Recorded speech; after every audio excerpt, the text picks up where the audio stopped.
Hello beautiful. If you are seeing my face for the first time, my name is Bekram. In this video we'll be talking about what I did differently that got me out of that demon called infertility. If you try the same trick, I'm so sure it will work for you because it worked for me. You get. I want you to see this video as it's just a story time. Just me telling you what I went through in the end of infertility and how I was able to conquer it by the help of God. If this is the type of videos you want, let's go into it. My fertility journey started in 2021 when I got married to my husband. After our wedding, we waited the first month, like due to one reason or the other, which I will not be disclosing here. That was my first time of having sex. Yes, that was my first time. Do whatever you want to do to me. The struggle begins in May 8, 2021. We started the first month, the second month, the third month, nothing was showing. I was not even seeing it as big deal then because maybe, I don't know why, but I wasn't seeing it as big deal. But that was when the journey actually started. We tried for 6 months. Nothing showed up. Around July, I got another appointment to work as a medical social worker in hospital management board, which gave me a lot of opportunity to take care of myself medically. Around that July, immediately I resumed work. No, the second month I resumed work. That was August. Yes, August. I went to gynecology clinic or something. So I saw one sister there. I used to call her sister anyways. Her name is Mrs. Akinola. If you are watching this video, thank you so much. Shout out to you. So I met her. I was able to meet her. So as staff, as colleagues, you understand. She's a nurse, though. She's a nurse. She's midwife. So I spoke to her. I explained everything to her. So I also spoke with a friend of mine that works with UCH. She's also a nurse. She told me, she encouraged me, and funny enough, both of us were going through the same thing because she was also trying to conceive then, likewise me. So we were carrying ourselves along. That's why sometimes that we do group counseling for people. The fact that you are seeing some people that you are seeing another person that you are in the same shoe together, it will give you a lot of confidence. Then it will give you a lot of strength, rather. It will give you a lot of strength. And also seeing some people that has overcome that journey will give you confidence that if this person could do it, you can also do it. Which is part of the reason I'm sharing my story here today. Just like I said, it's a story time. I'm a storyteller, you are the story hearer.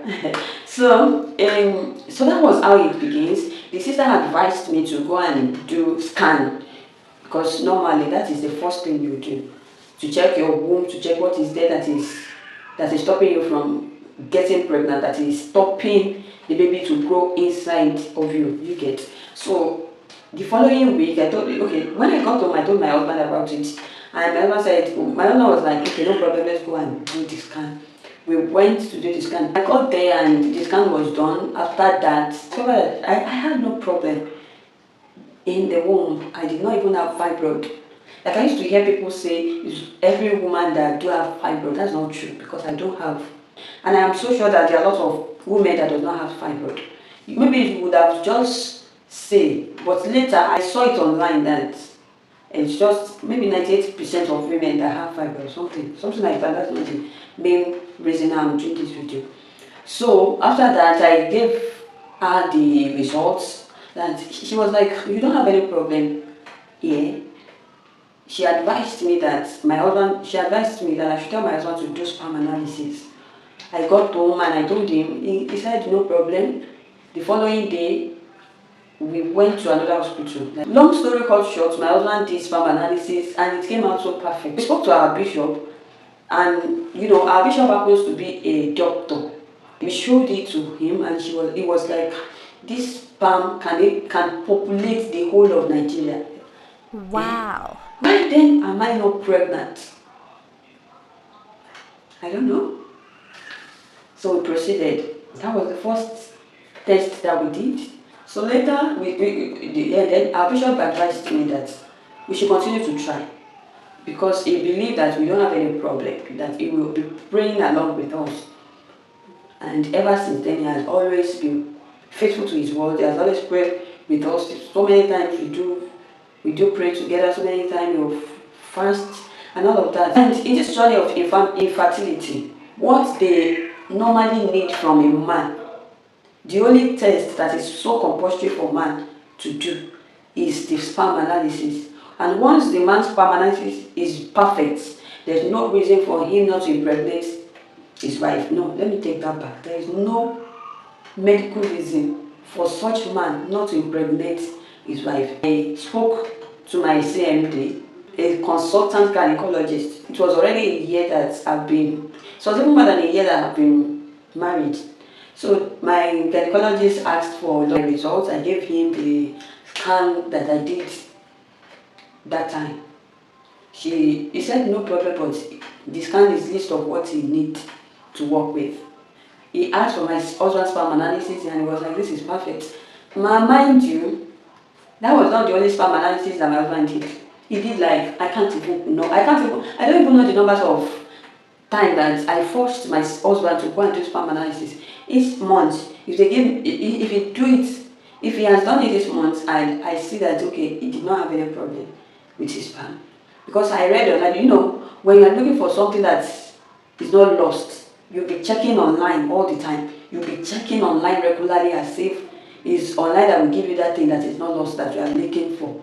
You'll get what I mean. A lot of results I showed to him and he was like, I only want one. Okay, I said pick one. He picked one.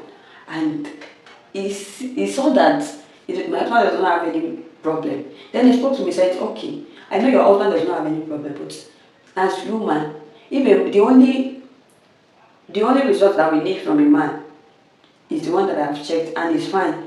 But as for you that you are a woman, you have lots of tests to do for us to be sure that you are actually fine. I said no problem. He said first of all do HSG. I didn't even understand what HSG was. So I went back to the woman that always helped my husband for sperm analysis. I spoke to her, she was like, you are just on this journey for a year. You only have primary infertility. In short, she advised us that we should not go for it. The first month I went back to him and I was like, CMD, you are just looking at me. It's almost 2 years that I've been on this journey. You're not saying anything. And he said, he was like, I asked you to go and do HSG. Okay, go and do HSG. That was when I decided to go for it. I got home, I spoke to my husband. My husband said, no problem. After he did a lot of online checkups and all of that, he agreed to it. We went for HSG. I never knew that thing could be so painful. I did it was so painful. That thing was so painful. I did it and they discovered that I still did not have problem. That HSG is just to check your fallopian tube, if your fallopian tubes are blocked or not. Because if your fallopian tubes are blocked, such person wouldn't be able to get pregnant normally, like you understand. Because fallopian tubes allow sperm, it's like a passage for sperm to meet with your egg. So, and if sperm does not have a place to pass through, it doesn't come and meet the egg in you, that will lead to conception. It means there wouldn't be conception. You understand? So if the tubes are blocked, that means such person would need to go through IVF, and that will cost a lot of millions to be pregnant or to have a baby or something.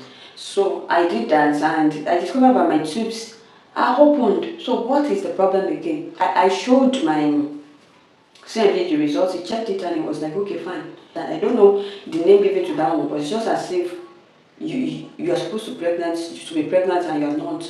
So they want to force the pregnancy to come. So it was like maybe due to my age, maybe I was not ovulating the way I'm supposed to ovulate, because normally, medically, once you are 30, above 30, they believe that, it is believed medically that you may not ovulate very well like you're supposed to.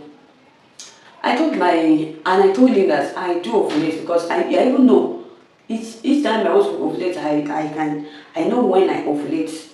I ovulate regularly and there has never been a month that I have missed my period. I don't have any problem with all of that. He said, okay, no problem. Maybe we would increase your level of ovulation. I said, no problem. Me that I'm looking for baby up and down. I agreed to it. He prescribed some drugs for me. He prescribed, Clomid, yes. He prescribed Clomid for me. And after I used the Clomid, it tracked my ovulation so that it will know when it's right for me to actually meet with my husband, you get. So he asked me to do the tracking for 3 days. He said I should do the tracking, I should start the tracking the 11th day after my menstruation. From the 13th day after my menstruation, I started meeting with my husband the 15th day, and we did all we needed to do. To my greatest surprise, I saw my menstruation. I called. Immediately I saw my menstruation, I was so sad. If you've been trying to conceive, you understand that seeing menstruation will make you sad. In fact, the fact that your menstruation will come or you are seeing signs that you are about to menstruate makes you sad, like you want to cry all day. You want to cry all night, you understand? So I was so sad when I saw my menstruation that day. I couldn't hold my chest. I could remember I cried. It was thank God for my husband. He was the one that has always been there for me. To the extent that I could remember one word I used to say to me that I never married you because of baby. Even though I want baby myself, I don't know, but I want it. I want them. Children surround my table. My children's children, I will see them. You know that song. So that always gives me a lot of confidence. It always ease my anxieties. He was one that helped me.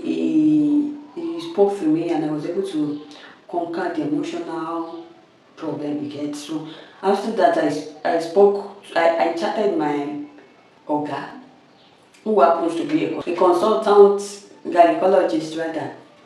He said I will have to repeat the procedure. You mean the procedure of taking Clomid, the procedure of doing tracking, and that tracking, I hate it with everything in me. I hate anybody putting anything in me. When I told my husband, are you sure we are going to do this thing again? I am not sure.